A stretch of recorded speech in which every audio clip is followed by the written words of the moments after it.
오바댜 1장 1절에서 9절을 보겠습니다. 구약 성경 오바댜 1장 1절에서 9절입니다.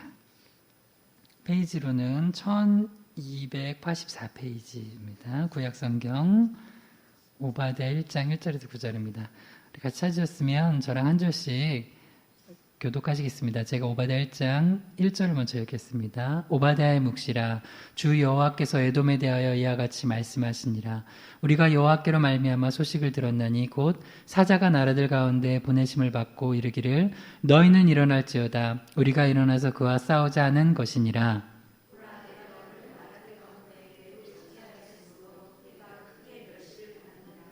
너의 마음의 교만이 너를 속였도다. 바위 틈에 거하며 높은 곳에 사는 자여, 내가 마음에 이르기를 누가 능히 나를 땅에서 끌어내리겠느냐 하니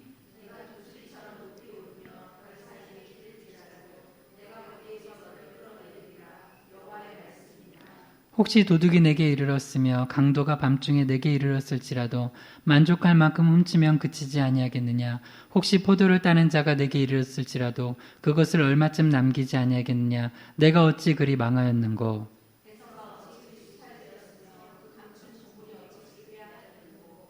너와 약조한 모든 자들이 다 너를 쫓아 변경에 이르게 하며 너와 화목하던 자들이 너를 속이며 내 먹을 것을 먹는 자들이 내 아래에 함정을 파니 내 마음에 지각이 없음이로다.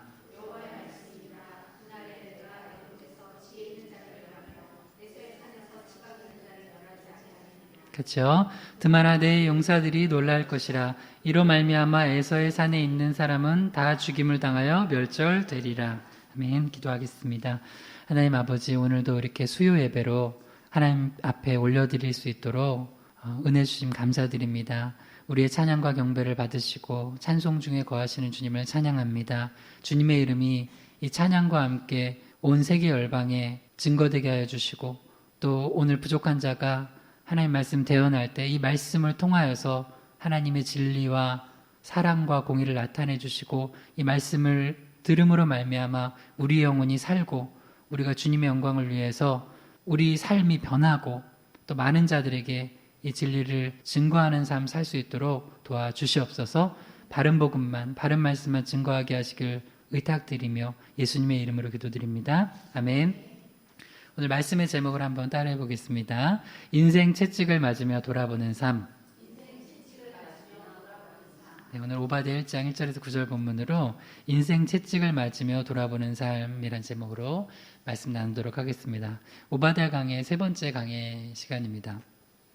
이 오바댜서는 이제 에돔이 하나님 앞에 교만한 모습으로 서 있다가 멸망당할 것을, 심판당할 것을 오바댜 선지자를 통하여서 이제 예언한 말씀입니다.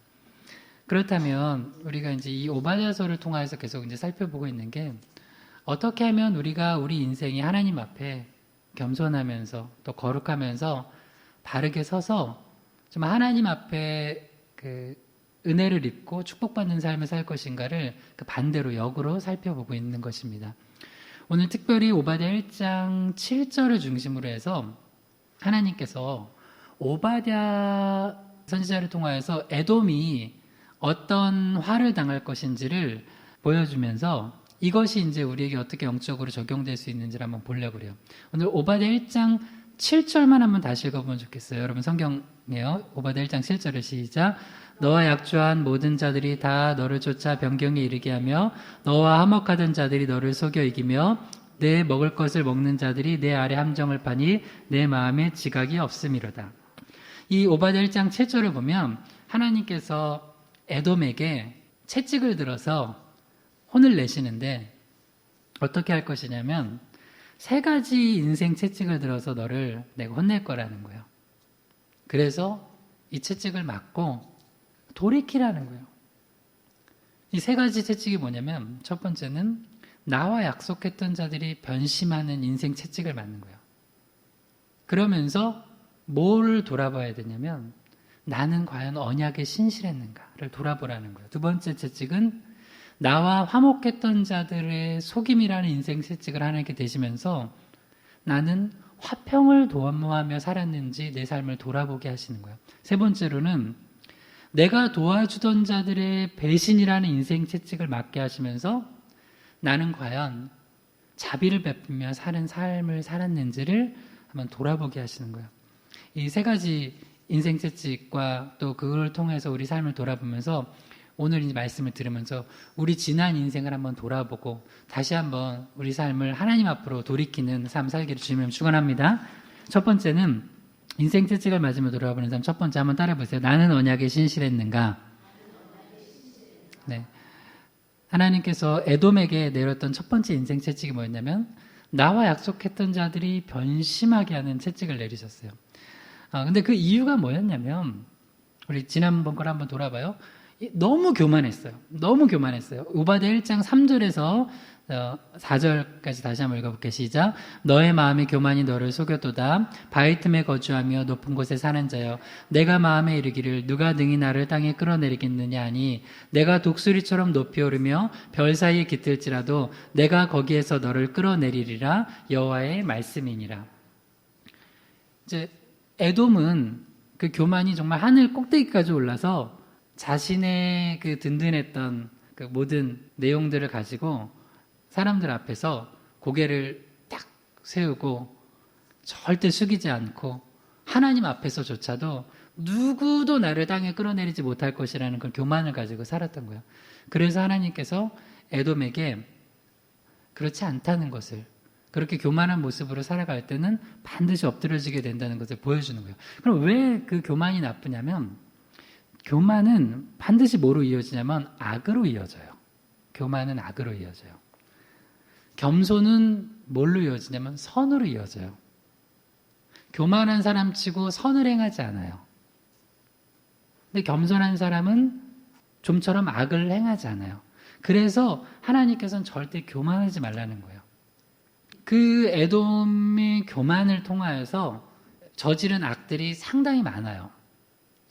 그것 때문에 하나님께서 에돔에게 인생 채찍을 내시는데 첫 번째가 뭐였냐면 약속했던 자들이 변심하게 하는 거예요. 그와 언약을 했던 사람들이 언약을 파기하게 하는 그런 인생 채찍을 맞게 하시는 거예요. 오바댜 1장 7절 읽어볼게요. 시작. 너와 약조한 모든 자들이 다 너를 쫓아 변경에 이르게 하며 너와 화목하던 자들이 너를 속여 이기며 내 먹을 것을 먹는 자들이 내 아래 함정을 파니 내 마음에 지각이 없음이로다. 이제 오바댜 1장 7절을 세 번으로 나눠보면 첫 번째 하나님께서 그 에돔에게 내렸던 그 인생 채찍이 너와 약조한 모든 자들이 다 너를 쫓아 변경에 이르게 하며 라고 돼 있어요. 그러니까 에돔 같은 경우는 잘 나갈 때는 뭐 저 사람들 보면 뒤에 뭐가 있어요. 특히 힘 있는 누군가와 연결이 돼 있어요. 굉장히 교만해요. 저 사람은 별로 이렇게 교만할 게 없는데 왜 이렇게 교만하지 보면은 뒷배가 든든하게 누구랑 연결이 돼 있어요. 막. 에돔도 여러 나라들과 함께 약조를 한 거예요. 그러니까 동맹국들의 단단한 지원이 있었던 거예요. 근데 하나님께서 그래? 네가 그렇게 교만하고 그걸 믿고 있냐? 그러면 너 인생 채찍을 한번 통해서 그게 너를 지켜주는 게 아니라는 걸 한번 너도 배워야 된다. 그래서 뭐냐면 그와 약조했던 에돔과 약조했던 동맹국들이 그 언약을 파기하는 거예요. 여러분 이것만 보면은 에돔이 억울한 것 같아요. 우리 잘 들어야 돼요. 때로는 내가 이런 일을 당할 때가 있어요. 그러면 두 가지가 있어요. 진짜로 억울한 게 있어요. 그 이제 애매한 고난이라고도 하고 의를 위해 핍박을 당한다고 할 수도 있어요. 그러나 때로는 그렇지 않을 때도 있어요. 그렇지 않아서 인생의 매를 맞을 때가 있어요. 사무엘하 7장 14절 읽어봐요. 시작. 나는 그에게 아버지가 되고 그는 내게 아들이 되리니 그가 만일 죄를 범하면 내가 사람의 매와 인생의 채찍으로 징계하려니와. 이 말씀이 이제 다윗이 이제 나는 이렇게 좋은 백향목 궁에 사는데 하나님의 길가 이렇게 있으면 안 되고 또 하나님께서 이렇게 초라한 곳에 계시면 안 된다. 사실 이제 오해한 거죠. 하나님은 우리 이런 건물에 갇혀 계시는 분은 아니죠. 그래서 이제 나단 선지자가 다윗의 그 얘기를 듣고 그러면 왕이 원하시는 대로 성전을 지으면 될 거 아닙니까? 하는데 그 밤에 하나님께서 나단에게 나타나셔서 아니다. 다윗은 전쟁에서 피를 많이 흘려서 내 집을 건축하지 못할 것이다. 그러나 그 아들이 할 것이다. 해서 이제 그 아들 솔로몬이 실제로 이제 성전을 건축하게 되잖아요. 근데 그러면서 그 아들이 참 많은 하나님의 은혜를 받을 것이고 큰 사랑을 입어서 귀하게 쓰임 받을 것이다 라고 얘기를 하면서 뭘 얘기하냐면 그 아들은 나는 그에게 이제 여호와 하나님은 그 솔로몬에게 아버지가 되고 그는 내게 아들이 될 것이다. 이것은 비단 하나님과 솔로몬만이 아니라 우리 역시 예수 그리스도 안에서 주님의 자녀가 된 거예요. 그러니까 주님의 언약 안에 관계로 들어간 거예요. 그러니까 주님이 하나님께서 우리 아버지가 되시고 우리가 주의 자녀가 됐을 때는 하나님의 자녀로서 살아가기로 결단을 하면서 그분의 언약 속으로 들어가는 거예요. 근데 만약에 그 언약에 신실하지 않으면 어떻게 되냐? 자녀이기 때문에 자녀를 파양하진 않을 거예요. 그러나 뭘 하냐? 자녀이기 때문에 사랑의 매와 인생의 채찍으로 징계하신다는 거예요. 사랑하기 때문에 인생의 채찍을 드시는 거예요. 그래서 우리가 성경에 대해서 고난에 대한 두 가지 그 입장을 정확히 알고 정립하고 내가 신앙생활하면서 당하는 고난이 어디에 속해 있는지를 알아야 돼요. 베드로전서 2장 19절에서 20절 읽어봐요. 시작. 부당하게 고난을 받아도 하나님을 생각함으로 슬픔을 참으면 이는 아름다우나 죄가 있어 매를 맞고 참으면 무슨 칭찬이 있으리요. 그러나 선을 행함으로 고난을 받고 참으면 이는 하나님 앞에 아름다우니라. 그러니까 두 가지 고난이 있다고 해요. 성경에 분명히 부당하게 고난을 받는 게 있어요. 선을 행함으로 고난을 받는 거예요. 이것은 그러면 어떻다고요? 아름답대요. 아름다워요. 여러분 그렇게 아름다운 모습으로 살아가길 주는 축원합니다. 이양 받을 고난이라면 선을 행함으로 받은 고난이에요. 이거 하나님 보시기에 아름답다는 거예요. 그래서 실제로 어떤 사람이 깊은 고난에 있는데 그 사람 보면 되게 아름다운 사람이 있어요. 이 빛이 나 영혼에. 그 사람은 선을 행함으로 고난을 받기 때문에 그래요. 근데 또 하나 그것만 있지 않아요. 뭐가 있어요? 베드로전서 2장 20절에 죄가 있어서 매를 맞는 그런 고난이 있다는 거예요. 분명히 있어요. 분명히 있다는 거예요. 그러니까 우리가 고난을 받을 때 그걸 먼저 딱 분별해야 돼요. 이거 선을 행함으로 받는 고난인가? 그러면 그거는 내 영혼을 오히려 빛나게 해주는 거예요. 더 아름다운 열매를 맺게 해주는 거예요. 그건 귀한 훈장이 훈장. 예수의 흔적. 사도 바울이 내 몸에 그리스도의 흔적이 있다고 예수의 흔적이 있다고 말했을 때 그것이 바로 그런 거예요. 그러나 그렇지 않고 매를 맞는데 보니까 죄 때문에 맞는 거예요. 죄 때문에. 그러면 그것은 우리가 돌이켜 봐야 되는 거예요. 그게 바로 에돔이 맞았던 인생 채찍이고 솔로몬도 나중에 하나님 앞에 범죄했을 때 맞았던 인생 채찍이고 그 외에 많은 성경의 인물들 중에도 애매한 고난이 아니라 선을 위한 고난이 아니라 이렇게 죄가 있어서 맞는 고난이 있을 때가 있어요. 그때는 어떻게 해야 되냐? 여러분 이렇게 하나님께서 인생 채찍을 드셨어요. 오늘 첫 번째로 우리가 본 게 에돔에게 나와 약조한 자들이 모든 자들이 다 나를 쫓아 변경에 이르게 하며 나를 저기 낭떠러지까지 끌어서 나를 내몰았어요. 그때는 한번 생각을 해봐야 되는 거예요. 전도서 7장 14절 읽어봐요. 시작. 형통한 날에는 기뻐하고 공고한 날에는 되돌아보아라. 이 두 가지를 하나님이 병행하게 하사 사람이 그 장래일을 능히 헤아려 알지 못하게 하셨느니라. 인생에 형통한 날이 있고 곤고한 날이 있어요. 근데 형통한 날에는 기뻐하래요. 이때는 하나님을 찬양해야 돼요. 막 자랑하고 막 교만하지 말고 이 주님 안에서 기뻐하면서 주님의 영광을 드러내는 거예요. 근데 곤고한 날이 있어요. 인생에 참으로 곤고한 날이 이럴 때가 있어요. 갑자기 병이 들어요. 생각지도 못한 병이 들어요. 갑자기 사고를 당해. 갑자기 가정 경제가 어려워져요. 아무 문제가 없다고 생각했던 자식들이 문제를 일으켜요. 부부간에도 갈등이 생겨요.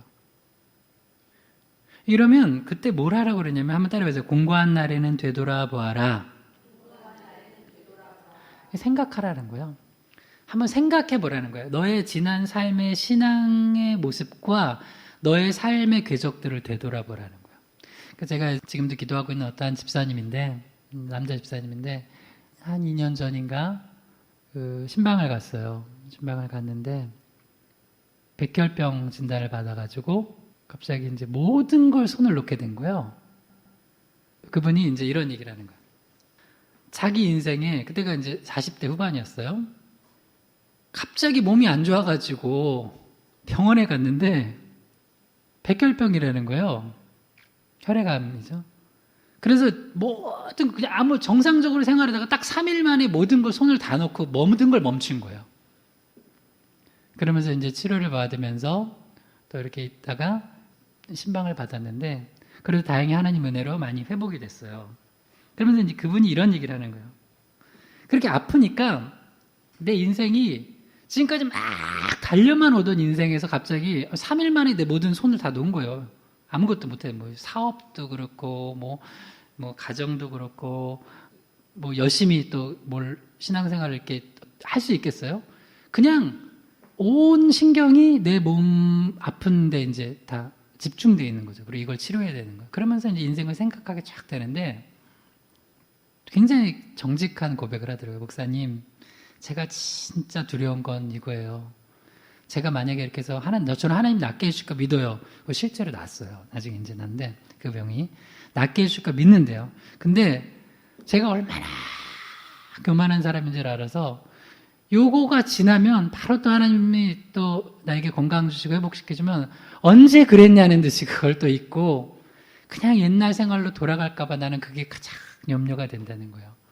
야, 그러니까 평소에 이런 생각을 했을까요, 사람이? 안 했을 거예요. 근데 그렇게 한번 쭉 그냥 막 달려가다가 한번 확 뭐가 내 인생에 뜻하지 않은 게 겪었을 때 그 한번 생각해 보는 거예요. 그리고 내가 그렇게 살았구나, 지금까지. 그러니까 그 얘기 뭐냐면 중간중간 하나님이 많은 경고를 주셨는데 안 되는 거예요. 안 되는 거예요. 그러다가 이런 상황을 삶의 사태를 맞으면서 아, 내가 그런 사람이었구나. 목사님 앞에서 고백하는 거예요. 그래서 이 공부한 날에 이런 일이 벌어졌을 때는 한번 생각해 보는 거예요. 첫 번째, 한번 다시 따라해봐요. 나는 언약에 신실했는가? 에돔은 언약에 신실하지 않은 삶을 살았던 거예요. 그러니까 이런 인생 채찍을 맞는 거예요. 나와 약조한 자들이, 나를 믿었던 자들이 변심을 해요. 이런 인생 채찍을 맞았던 사람 다윗 예를 한번 들어볼게요. 사무엘하 15장 31절을 읽어봐요. 시작. 어떤 사람이 다윗에게 알리되 압살롬과 함께 모반한 자들 가운데 아히도벨이 있나이다 하니 다윗이 이르되 여호와여 원하옵건대 아히도벨의 모략을 어리석게 하옵소서 하니라. 다윗이 이렇게 믿었던 사람들의 변심, 그 신실한 언약 관계에 있던 사람들이 변심을 통하여서 어려움을 당하는 내용이에요. 다윗이 지금 압살롬에게 모반을 당했어요. 압살롬이 누구예요? 다윗의 아들이에요. 여러분 이걸 아세요? 이제 왕정 시대 때는 아들이지만 또 신하예요. 그렇다면 적어도 아들은 누가 배반을 하더라도 사실은 아들은 가장 믿고 또 든든한 내 백이 되어줘야 될 신하예요. 최고의 신하. 근데 그 아들이 배반을 하는 거예요. 마음이 바뀌어버렸어. 여러분 생각해봐요. 온나 감독 이놈의 자식이 왜 이러나. 욕 아니에요 이거. 자녀 자식 우리가 그럴 때 우리 그럴 때 있잖아요. 우리 잘볼 때 이렇게 이쁘고 착한 이놈의 아들 딸 이놈의 자식들이 왜 이러나 싶을 때 있잖아요. 그 정도가 아니라 아들이 날 죽이겠다고 배반을 한 거예요. 그렇게 해서 이제 도망가고 있는데 어떤 사람이 소식을 들었어요. 다윗 왕이요, 큰일 났습니다. 아히도벨이 모반하는데 거기 같이 껴있습니다. 압살롬 편에 갔습니다. 아히도벨이 누구냐면 근데 다윗이 나중에 기도를 드리죠. 다윗이 이르되 여호와여 원하옵건대 아히도벨의 모략을 어리석게 하옵소서. 왜 이런 기도를 드렸냐면 나중에 이 기도를 응답하셔서 결국에는 압살롬의 모반은 이제 실패하는데 그럼에도 불구하고 이제 그건 다른 주제예요. 요걸 봐요. 다윗 입장에서 다윗은 억울해요? 예, 억울하죠. 화나죠. 내가 도대체 내 인생이 이게 뭐야? 아니 왜 저 아들놈이 날 죽이려고 하고. 아히도벨은 누구냐면 최고의 책사예요. 최고의 책사, 천재 중에 천재. 아히도벨은 그러니까 이제 책사가 뭔지 알죠? 왕 옆에서 힘쓰는 사람도 있지만 머리 쓰는 사람이 있어야 되잖아요. 이렇게 하라고 하는 거예요. 그러니까 사실 다윗 왕의 모든 전략을 다 짜주는 사람이에요. 1등이에요, 1등. 근데 다행히 두 번째 책사가 있어서 후세라고 하는데 후세는 다윗 편에 왔어요. 근데 여러분 1등하고 2등 차이가 이게 얼마나 크게 나냐면 마치 이런 거예요. 야구에서도 우리나라에서 홈런 제일 많이 친 선수가 누군지 알아요? 또 선동열 하면 이게 아니에요. 선동열은 투수잖아. 박찬호 이게 아니에요. 이승엽이에요. 이승엽이라는 선수인데 그 선수는 홈런을 300개를 넘게 쳤어요. 1등. 메이저리거에서도 그런 선수가 별로 없대요. 대단한 선수야. 그리고 뭐 종합 합치면 뭐 하여튼 일본에서 뛰고 그러니까 뭐 나중에 찾아봐요. 굉장히 많아요. 근데 2등은 그러면 그래도 300 몇 개 쳤으면 그 밑에 따라가야 될 거 아니에요. 뭐 280개. 2등은 100개대예요. 제가 알고 있기로는. 그러니까 1등과 2등 차이는 엄청나요. 그러잖아요. 여러분 그런 거 느껴볼 때 있을 거예요. 또 어떻게 해서도 내가 2등까지는 가겠는데 1등 따라잡는 건 그거는 죽으림을 다해서 하는 거에 또 죽으림을 다하고 또 해야지 돼요. 그만큼 힘든 거예요, 1등은. 근데 그게 아이도벨이에요. 후세가 아무리 2등 책사라도 끝난 거예요. 이제 다들 이제 끝났구나 싶었는데 물론 이제 여기에는 또 하나님의 개입과 신앙적인 부분이 있어서 나중에는 이제 아이도벨과 압살롬의 모반이 실패를 했지만 이제 그걸 보는 게 아니에요. 다윗이 억울하냐고요. 억울한 면이 있겠죠. 근데 왜 다윗에게 하나님께서 이런 인생 채찍을 맞게 하냐고요. 나를 가장 돕고 내 마음과 네 마음이 같다고 생각하는 아들과 그리고 그 책사가 왜 변심을 하냐고요. 이유가 있어요. 이때는 이제 다윗이 돌아봤겠죠. 근데 이제 두 종류 사람이 있어요. 다윗은 그걸 돌아보면서 왜 그런지를 알아요. 근데 또 한 종류 사람은 그것만 봐요. 채찍만 맞아. 어쩌면 저 나쁜 놈들, 저 압살롬 나쁜 놈, 저 아이도벨 나쁜 놈. 물론 나쁜 놈일 수도 있겠죠. 그러나 다윗의 자신의 잘못과 자신이 그런 인생 채찍으로 하나님 앞에 다스림 받게 될 수밖에 없었던 잘못을 보지 못하는 사람들도 있다고요. 그나마 그걸 볼 수 있는 사람은 그나마 영성이 좀 있는 사람이에요. 한번 볼게요. 한번 뒤돌아봅시다. 다윗의 과거를. 필름을 거꾸로 돌리는 거. 가끔 영화 보면 왜 이런 장면이 나오나 드드드드 나오죠. 자, 사무엘하 11장 3절에 4절 읽어봐요. 시작. 다윗이 그 사람을 보내 그 여인을 알아보게 하였더니 그가 아뢰되 그는 엘리암의 딸이요 햇사람 우리아의 아내 바세바가 아니까니 다윗이 전령을 보내 그 여자를 자기에게로 데려오게 하고 그 여자가 그 부정함을 깨끗하게 하였으므로 더불어 동침함에 그 여자가 자기 집으로 돌아가니라. 다윗은 언약이 신실했어요? 언약이 신실하지 않았어요. 여기 보면 우리가 너무 잘 아는 이 바세바라는 여인의 정보가 나오는데 바세바가 누구 아내라고 그래요? 햇사람 우리아의 아내라고 그래요. 그 다음에 좀 이따 살펴볼 건데 또 누구의 딸이라고 그래요? 엘리암의 딸이라고 그래요. 정보가 두 가지 나와요. 자, 첫 번째부터 봅시다. 압살롬이 왜 그렇게 자기를 죽이려고 했냐? 여기서부터 시작이 되는 거예요.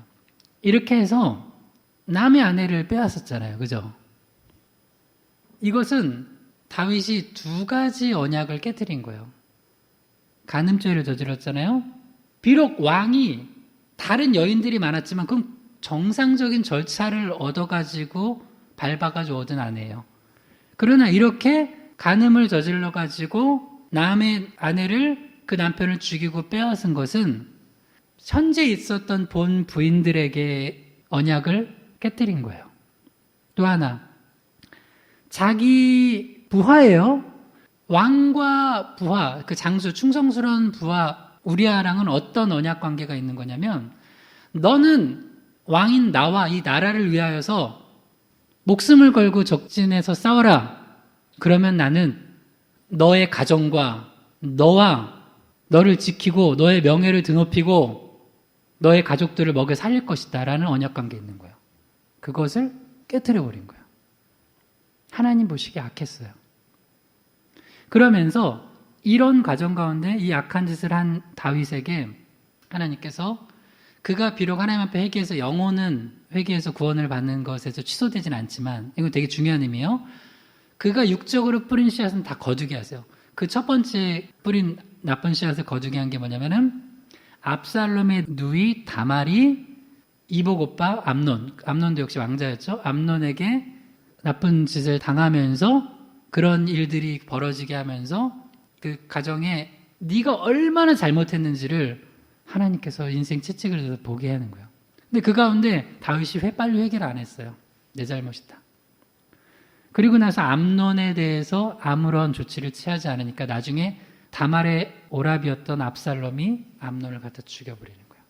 그러니까 압살롬의 마음속에서는 이에 대한 모든 분노가 암논을 향했던 게 나중에는 누구를 향한 거예요? 아버지 다윗을 향한 거예요. 계속 필름을 돌려보는 거예요. 결국 압살롬이 다윗을 모발한 거 억울하죠. 그러나 그 모든 데는 다윗의 잘못이 있었다는 거예요. 또 하나 좀 더 말씀을 볼게요. 사무엘하 11장 11절 읽어봐요. 시작. 우리아가 다윗에게 아뢰되 언약궤와 이스라엘과 유다가 야영 중에 있고 내 주 요압과 내 왕의 부하들이 바깥들에 진치고 있거늘 내가 어찌 내 집으로 가서 먹고 마시고 내 처와 같이 자리이까 내가 이 일을 행하지 아니하기로 왕의 살아계심과 왕의 혼의 살아계심을 두고 맹세하나이다 하니라.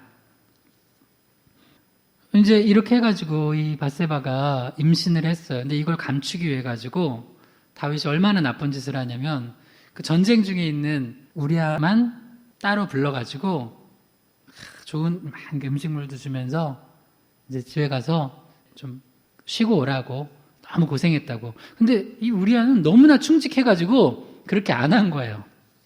그럴 수가 없다고. 그래서 왜 너 집에 안 갔냐고 그러니까 우리아가 다윗에게 이렇게 얘기하죠.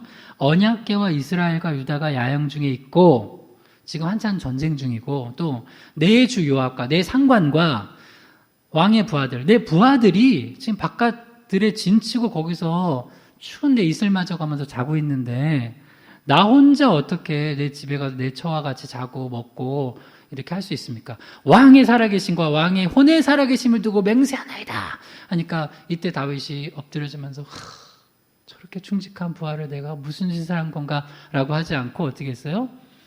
맹세를 왜 이렇게 세게 해? 죽여야 되겠구나. 그러니까 다윗 마음속에 교만이 온 거예요. 여러분, 교만이 오면 반드시 악을 행해요. 그래서 겸손하라는 거예요. 다윗은 이제 지가 하나님 노릇하고 있는 거예요. 그래서 얼마나 악한 짓을 하냐면 자, 사무엘하 11장 14절에서 15절 시작. 아침이 되매 다윗이 편지를 써서 우리아의 손에 들려 요압에게 보내니 이 편지에 써서 이르기를 너희가 우리아를 맹렬한 싸움에 앞세워두고 너희는 뒤로 물러가서 그로 맞아 죽게 하라 하였더라. 이제 그 아침에 다윗이 편지를 하나 써요. 그걸 누구한테 줘요? 우리아한테 줘요. 근데 그 우리아가 그걸 이제 받고 이거 어떻게 합니까? 그러니까 자, 요압 장군에게 전하거라. 네, 알겠습니다. 충성! 하고 이제 요압 장군에게 전했어요. 근데 요압이 그걸 딱 편지를 뜯어보는 순간, 뭐 그땐 뜯지 않았겠지, 뭐 이게 쭉 열어봤겠죠, 뭐 어떻게 하든지 보는 순간 갑자기 우리아를 이렇게 한번 쳐다봤겠죠. 혹시 이놈이 편지를 열어봤나 한번. 근데 우리아는 안 열어봤을 거예요. 너무 충직하게 어떻게 왕의 편지를 감히 열어보겠어요. 안 열어봤을 거예요. 근데 그 내용이 딱 보니까 요압이 보니까 뭐예요? 이놈 죽여라 이거예요. 그것도 그냥 네가 죽이지 말고 전쟁터 맹렬한 싸움 제일 앞에 내보내서 그리고 너희들은 싹 빠져. 그리고 죽여버려. 이렇게 한 거예요. 그 충성스러운 신하와 왕의 언약을 완전히 파기해버린 거예요. 이런 일들을 버린 거예요. 그러니까 자기의 가장 자기가 믿고 의지했던 신하라고 할 수 있는 아들 압살롬과 자기의 책사 아히도벨이 가장 충성스러운 사람이 자기를 모반하는 것을 겪게 하신 거예요. 여러분, 많은 사람들이 오해를 하고 이래요. 하나님은 불공평하시다. 여러분, 성경을 내가 가르쳐드려요. 여러분, 하나님이 얼마나 공의로우신 분인지를 알면 못 살아가. 막 살아갈 수가 없어요. 하나님이 얼마나 죄를 싫어하시고 얼마나 정의롭고 공의로우신 분인 걸 알면은 마음대로 못 살아가요. 마음대로 못 살아가. 왜? 내가 그렇게 교만했다가는 그 거룩하신 하나님의 앞에서 내가 반드시 인생 채찍을 맞아요. 하나님 다윗을 사랑하셨어요. 그가 회개한 것에 대해서도 용서를 해주셨어요. 그러나 그가 뿌린 악한 씨앗에 대해서는 거두게 하셨어요. 왜? 그렇게 해야지만 두 가지 의미예요. 다윗이 그걸 반복하지 않아요. 또 하나, 그렇게 해야지만 다른 사람한테도 그게 공의가 되는 거예요. 다윗 사랑하니까 너 그냥 용서해줄게. 아유, 우쭈쭈. 아니에요. 우리한테는 그건 공의 하나님이 아니야. 우리야 입장에서는 그렇게 해주면 하나님은 공의 하나님이 아니라고요. 그렇지 않겠어요? 그렇기 때문에 우리가 에돔처럼 인생의 채찍을 맞을 때, 특별히 많은 사람들이 나와 언약 관계에 있었던 사람이 언약을 확 파기해버렸을 때, 나는 정말 언약에 신실한 삶을 살았는가? 돌이켜보세요.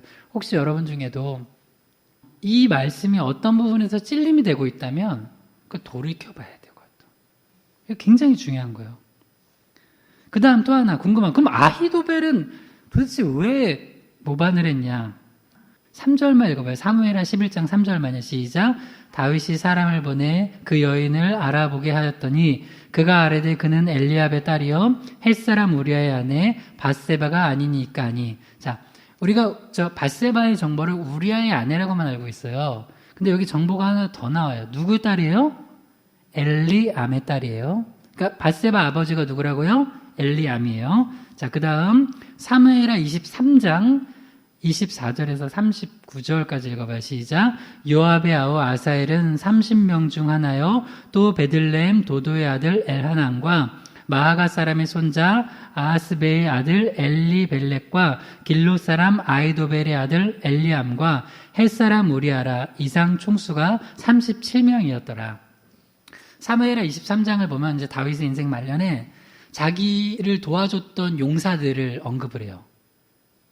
한 세 그룹으로 나누는데 맨 위에 한 3인 그룹이 있어요. 요셉 바세벳이라고 하는, 뭐 여러분 나중에 한번 찾아보세요. 이제 사무엘하 23장은 쭉 읽어보면 다윗이 나를 도와서 나라를 건설하고 또 하나님의 영광을 위해 싸웠던 사람들 이름을 언급하는데, 첫 번째 그룹은 얼마나 잘 싸웠냐면 막 혼자서 800대 1로 싸워 이긴 막 사람도 나와요. 최고의 장소에 막.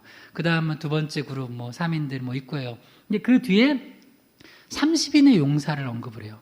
근데 그 30인의 용사 중에 우리가 주목해 볼 사람이 두 사람인데, 맨 마지막이 누구였냐면 사무엘하 23장 39절에 햇사람 우리아예요. 그러니까 우리아는 대단한 장수였고 대단한 충신이었어요. 근데 그런 사람을 언약을 파기하고 배반해버린 거예요. 그러니까 다윗이 엄청 나쁜 짓을 한 거예요. 또 하나, 사무엘하 23장 34절만 제가 읽어볼게요. 마아가 사람의 손자 아하스베의 아들 엘리벨렉과 길롯 사람 아히도벨의 아들 엘리암과, 자, 이 엘리암이 누구였냐면 밧세바의 아버지였고, 엘리암의 아버지가 누구였어요? 아히도벨이었어요. 그러니까 그 다윗의 책사 아히도벨은 밧세바의 할아버지예요. 그러니까 여기서 이제 중요한 실마리가 풀려지는 거죠. 마치 오늘 영화 보냐, 그러니까 그거였어 막 하는데, 그럼 한번 생각해 보세요. 아히도벨이 나중에 이제 압살롬의 편에 서기까지 다윗을 향해서 마음이 좋았을까요? 나빴을까요? 나빴어요. 처음에는 다윗을 잘 도왔겠죠. 왕이 되고 승리하도록. 근데 그 뒤에도 도왔을 거예요. 근데 도왔지만 어느 순간부터는 돕지만 마음이 그 마음 같지 않은 거예요. 왜? 저놈이. 그러니까 어떻게 된 거예요? 내 아들의 딸이니까 손녀죠. 손녀를 빼앗아 버린 거예요. 그리고 그 손녀의 남편을 죽게 한 거예요. 이거 아히도벨이 몰랐을까요? 너무 잘 알았을 거예요. 이 이후부터 아히도벨이 보는 다윗은 예전의 다윗이 아닌 거예요. 예전의 다윗이 아니에요. 그러면 여러분 이렇게 생각해 봐요. 아히도벨이 볼 때 그 손녀딸이 이전에는 장수의 부인이었죠. 지금은 뭐가 됐어요? 왕의 부인이 됐잖아요. 그러니까 여러분, 그러니까 사람을 너무 쉽게 생각하지 말라고요. 장수의 부인이었다가 왕의 부인이 됐으면 야, 너 출세했다라고 좋아할 것 같아요? 그렇지 않다고요.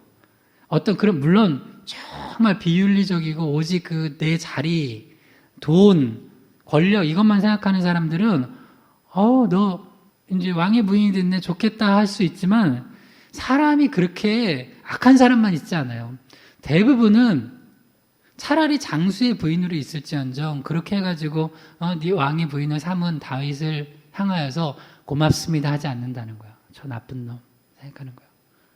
예를 들어서 어떤 사장님이 어떤 사람한테 너 내가 높은 자리 줄게 하는데 온갖 나쁜 짓을 해야 돼. 그리고 다른 사람들 막 다 죽여서 너 이 사람 높은 자리에 올려요. 그러면 그 높은 자리에만 올려준 거를 그리고 너 잘 알아? 너 딴 사람들 다 죽이고 너 높은 자리에 올렸어? 라고 할 때 그 사람이 그걸 좋아할 것 같냐고요. 좋아하는 사람은 그 수준이에요.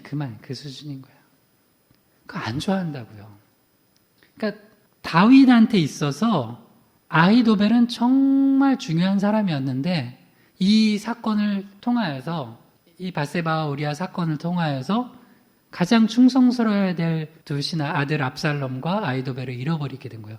왜? 근데 억울한 게 없어요. 지가 저지른 일이에요. 지가. 이게 하나님의 공이라고요. 그래서 우리가 우리 인생의 채찍을 맞을 때 이걸 돌아봐야 돼요.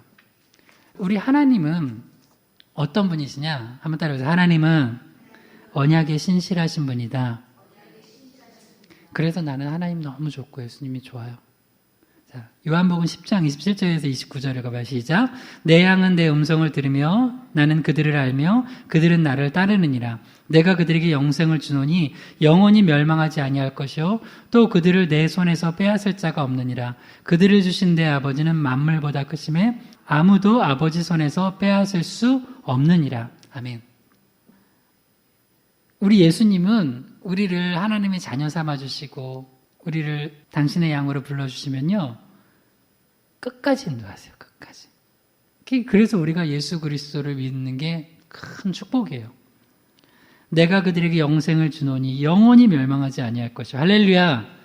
이게 하나님의 언약이에요. 예수 그리스도와 맺은 언약이에요. 성령께서 인치신 거예요. 근데 어디서 감히 요새 이상한 이론들 가지고 와가지고 우리가 구원이 취소된다 만다 무슨 헛소리를 해대고 있는 그런 신학자들도 많고 거기에 현혹돼서 뭐 그게 새로운 이론이라고 새 것이라고 새거 아니고 헝거 그런 거를 또 하고 가르치고 있는 뭐 목회자들 그거 안 돼요. 우리 예수님은 언약에 신실하신 분이에요. 내 손에서 그들을 빼앗을 자가 있다 없다? 없다. 없어요. 그리고 그게 예수님 혼자 하신 게 아니라 성삼위일체 하나님이 같이 하신 거예요.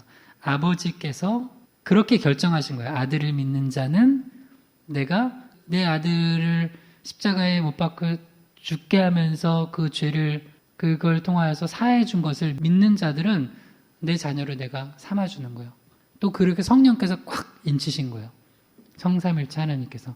그러니까 이건 변개치 아니한 언약이에요. 그렇기 때문에 우리가 여기서 적용점이 뭐냐면 한번 따라해보세요. 우리도 언약에 신실하게 살아야 한다. 두 가지를 얘기해 볼게요. 오늘은 첫 번째까지 하고 그래서 우리가 이제 3주간 주일 사경에 하듯이 조금 더 깊이 이제 요걸 가지고 이제 3주간 좀 볼 거예요. 인생 채찍에 대해서. 이 언약에 신실할 땐 두 가지요. 첫 번째, 하나님 앞에 우리가 언약에 신실해야 돼요. 여러분, 우리 하나님의 자녀라면 하나님의 자녀답게 살아가야 돼요. 자녀답게. 근데 너무나 우리가 하나님 자녀 안답게 살아가요. 자녀답지 않게. 그 언약에 신실하지 않은 거예요. 그러면 그때 이제 여기서 또 두 갈래요. 그러면은 하나님께서 너 구원을 취소한다고 말하는 게 이단이에요, 이단. 요새 근데 그런 소리예요. 근데 그렇지 않아요. 오늘 말씀 봤잖아요. 아니에요. 그런 관계가 아니라 아버지와 자녀의 관계가 됐기 때문에 어떤 관계가 되는 거냐면 하나님께서 인생 채찍을 들어서 우리를 훈계하시고 하나님께서 돌이키게 하시고 우리를 회복시키시려고 하나님께서 그렇게 이제 우리 삶을 인도해 가시는 거예요. 그러니까 우리는 애매한 고난으로 때로는 아픔을 당할지언정 그런 인생 채찍을 우리 죄 때문에 맞아서는 안 돼요. 그러니까 우리가 언약에 신실하지 않을 때 하나님께 인생 채찍을 대시는 거예요. 솔로몬에게 그랬듯이, 다윗에게 그랬듯이. 그리고 또 하나, 하나님 앞에 그렇게 우리가 신실한 것뿐만 아니라 한번 따라해보세요. 사람과의 관계에서 언약에 신실하라. 첫 번째는 하나님과의 관계에서 언약에 신실한 거, 하나님이 자녀답게 살고, 또 하나는 여러분 크리스찬들은 사람과의 관계에서 언약에 신실해야 돼요. 여러분이 가장 그 기본적으로 맺은 그 언약 관계가 여러분 살아가면은 어떻게 되냐면 부부 관계예요. 그리고 부모 자녀 관계예요. 예를 들어서 내가 자녀를 낳았어요. 근데 자녀가 보니까 공부를 못해. 그런다고 파양시키는 부모가 있나요? 자녀가 보니까 좀 몸이 약하고 아파요. 그렇다고 갖다 버리면 돼요? 안 돼요. 그 언약 관계에 신실하지 않은 거예요. 내가 너를 자녀로 품고 낳았으면 내 생명이 끊어지더라도 너를 지키겠다는 거예요. 그리고 이건 잘 들으세요. 부부관계. 많은 경우 남자니까 제가 남자로서 남편들 정신 차려야 돼요. 많은 남편들이 언약관계에 신실하지 않아요. 극단적인 두 가지를 얘기하면 극단적으로는 다윗처럼 신실한 언약관계를 깨트리고 그렇게 막 간음하고 다녀요. 밖에서 막 사회생활 한다 그러면서 막 하고 다녀요. 이건 정말 악한 짓이에요. 그거는. 나 하나 믿고 세상의 모든 남자를 거부하고 나한테 왔는데 그렇잖아요. 신실하지 않은 거야. 뭐 반대도 마찬가지겠죠. 그 다음 또 하나.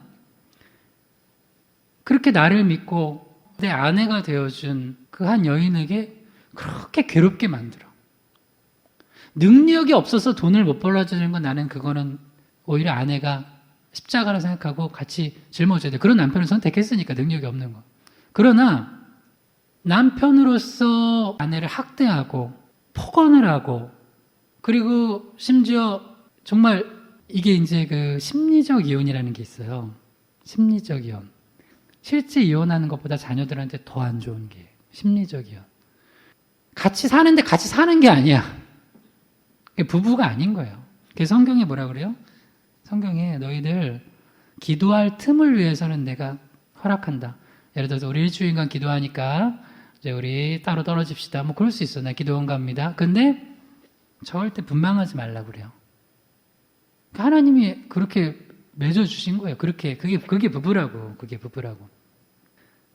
그런데 그렇게 하나님 앞에서 언약하고선 사람과 언약을 신실하게 지키려고 노력하지 않고 그게 조금 내 마음의 감정을 상하게 했다고 내 삶에 좀 뭐 어려움이 있다고 뭐 한다고 해서 그 언약의 관계를 깨트려 버려요.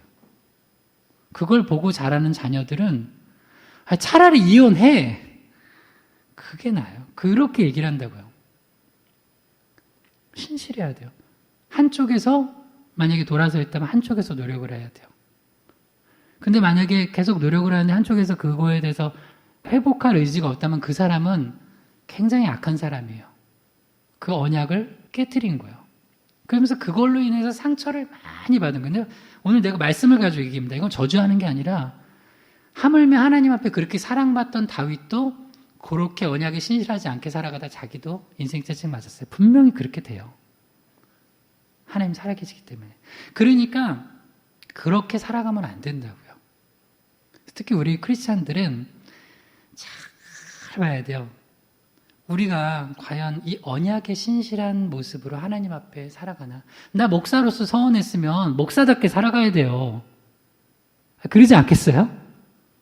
아니, 그러지 않냐고요. 내가 사업가처럼 살아가야겠어요? 목사처럼 살아가야겠어요? 목사처럼 살아가야 돼, 목사처럼. 여러분도 성도라면 성도처럼 살아가야 돼요, 성도처럼. 세상 사람 다 그렇게 살아간다고 해도 성도처럼 살아가야 돼요. 목사님, 요새 그래가지고는 사업 못해요. 목사님, 요새 그래가지고는 직장생활을 못 배겨나요. 그럼 받으세요. 그 애매한 고난이 애매한 고난. 그러면 아름다운 거예요. 그럼 빛이 나는 거예요. 온갖 세상 타협하면서 하나님과 언약관계 신실하지 않게 이게 성도인지 세상 사람인지도 모르게 살아가는 거. 그거 안 돼요. 두 번째, 여러분 주변에 붙여진 사람들과 언약관계에 신실하세요. 나는 내가 목회자로서 여러분과 성도와의 언약관계에 맺은 거예요. 내가 여러분들의 영혼을 책임지겠다. 물론 주님이 책임지죠. 저는 돌보겠다는 거예요. 그래서 목회인 거예요. 목회. 근데 목회자가 여러분의 영혼을 놓고 안타까워하는 게 없고 기도하는 게 없고 내가 여러분을 위해서 최선을 다해서 말씀물에 꼴을 먹이지 않고 있어요. 그냥 뭐 대충 살아가세요. 말씀 뭐냐 그냥 요새 유튜브 딴 거 보세요. 딴 거. 다 좋은 목사님 설교 많으니까. 그렇게 하면 안 되잖아요. 그죠? 나는 내게 맡겨주신 영혼이 적더라도 이 영혼을 위해서 나는 그런 생각 가지고요. 내가 여의도 순복음교회에서 설교를 만약에 할 일이 있더라도 지금하고 똑같이 할 거예요.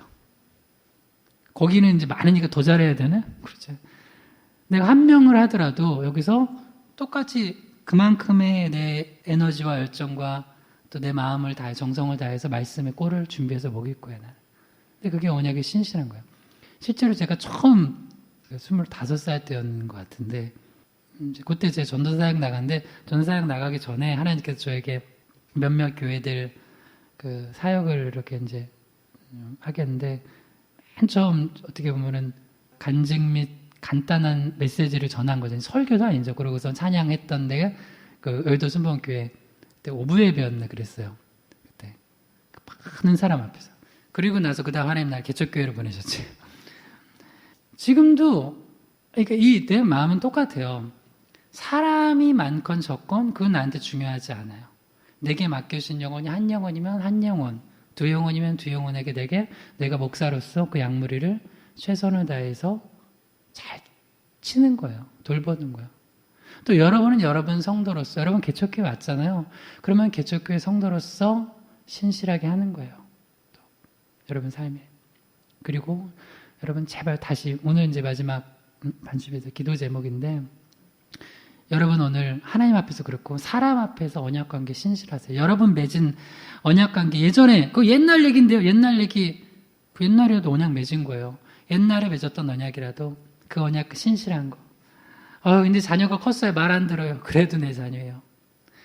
여러분 주변에 붙여진 사람들한테 그 언약의 신실한 그런 관계를 맺게 해달라고 그런 우리 되게 해달라고 한번 기도하겠습니다. 주여 한번 기도합니다. 주여 하나님 아버지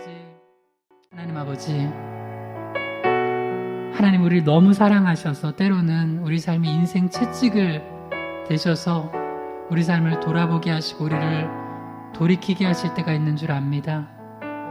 우리가 너무 어리석어서 그저 지금 고난당한 것만 보고 아픔만을 볼 때가 있는데 우리 삶을 다시 되돌아보면서 우리 곤고한 날에 우리가 생각하면서 우리 지난 삶에 우리가 하나님 앞에 신실하지 못했던 언약관계 있으면 돌이키게 하여 주시옵소서. 또한 우리에게 붙여주신 귀한 사람들 앞에 신실하지 못한 언약관계 있었다면 하나님 다시 돌이키게 하여 주셔서 우리를 통하여서 우리가 신실한 언약관계를 하나님과 사람에게 맺음으로 말미암아 하나님께서 얼마나 신실하신 분인지를 우리가 나타낼 수 있도록 도와주시고 또 우리 주변의 사람들 그렇게 언약관계에 깨져서 고통받았던 마음들이 우리의 신실한 언약관계를 지키는 모습을 통하여서 그들의 마음에 하나님의 사랑과 위로가 전해지게 도와주시옵소서. 하나님 우리 희망의 교회 세워주셨사오니 우리 희망의 교회가 그렇게 신실하신 하나님을 비춰주는 그런 거울의 역할을 하게 도와주시옵소서. 예수님의 이름으로 기도드립니다. 아멘.